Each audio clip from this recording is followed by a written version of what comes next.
ये दान पुण्य का खाने से ऐसे डरो जैसे जहर से डरते हैं।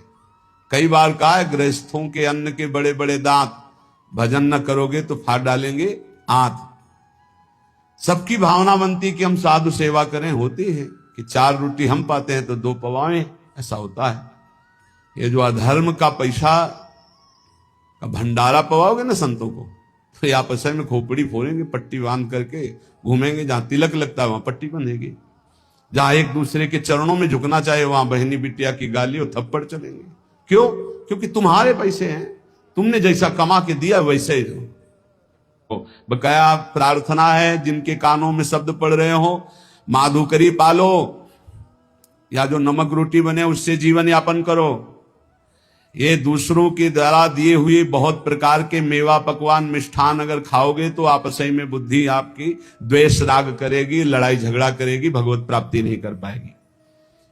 नच दक्षिणाम, बिल्कुल कड़े रहो।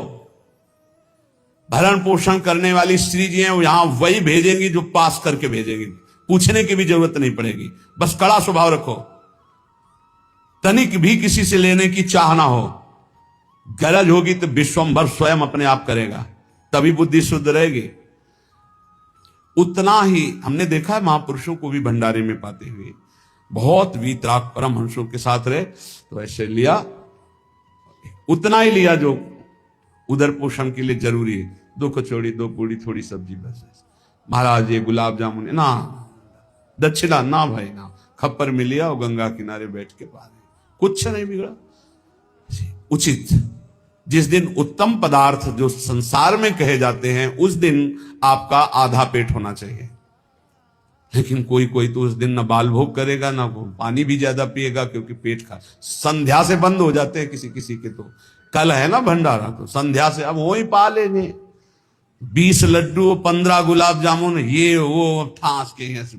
अब क्या होगा उनका? जब खून बनेगा तो फिर मारपीट, लड़ाई झगड़ा। बचो इस दक्षिणा से, बचो इस हलवा पूड़ी से बचो। प्रार्थना है, शौचाई बनेगी, चाहे नमक रोटी खाओ, चाहे रबड़ी रसगुल्ला खाओ।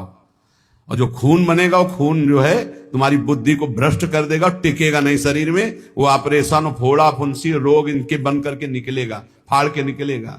गृहस्थों के अन्न के मोटे मोटे दांत, भजन न करोगे तो फाड़ डालेंगे हाथ। इसको याद रखो, ये ब्रह्म सूत्र है। ये ऐसा मत समझो कि हलवा पूड़ी और सब रसगुल्ला बड़ी हाँ आराम से खा रहे हैं, बड़ा चैन है बाबागिरी में या दान पुण्य के धन में। गृहस्थी होकर कभी ऐसे हाथ फैलाना मत सीखो, ऐसे देना सीखो, ऐसे करना मत सीखो।